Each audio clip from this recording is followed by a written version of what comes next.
In the summer of 1518, something terrifying gripped the city of Strasbourg in France. Hundreds of people began dancing, and they couldn't stop. Day after day, the streets were filled with a frenzy of movement, laughter turning into agony. No one knew why, and by the end, dozens would die from exhaustion, heart attacks, and sheer madness. Strasbourg, a bustling city in the Holy Roman Empire, was used to fairs and festivals. But this was unlike anything the citizens had ever seen. It wasn't joy that drove this dancing. It was something darker.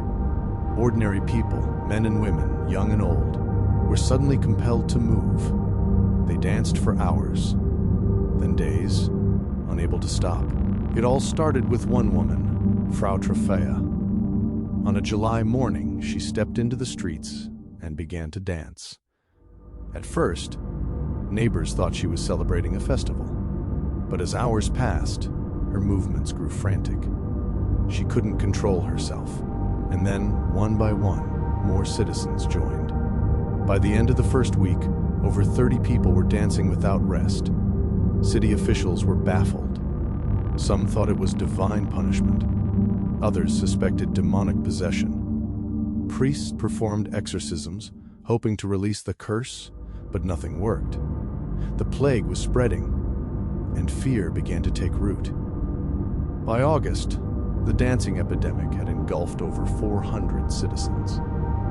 Men collapsed from exhaustion. Women fell to the cobblestones. But still, they kept moving. Music was brought into the streets in a desperate attempt to soothe the dancers, to keep the rhythm controlled. Musicians played day and night, hoping it would help, but it only made the frenzy worse. Doctors were called, but their advice was as strange as the plague itself.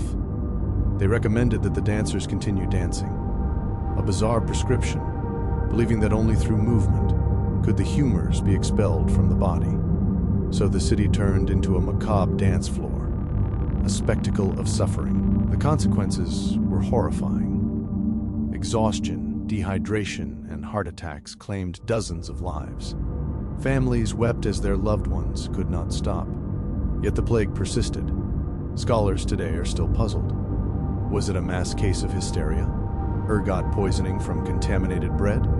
A psychological contagion triggered by extreme stress? There is no definitive answer. One eyewitness account describes the streets filled with dancers in pain, swaying like puppets, their feet blistered, their faces pale. Children watched in fear, unsure whether to flee or join. It was a city under a curse no one could explain. Historians have debated the cause for centuries. Some believe it was a neurological disorder caused by ergot, a hallucinogenic mold found on rye. Others suggest a mass psychological phenomenon, the first recorded case of what we might call mass psychogenic illness. Whatever the cause, the dancing plague of 1518 remains a chilling reminder of how fragile the human mind can be under stress. No modern medicine can fully explain why. For weeks, people literally danced themselves to death.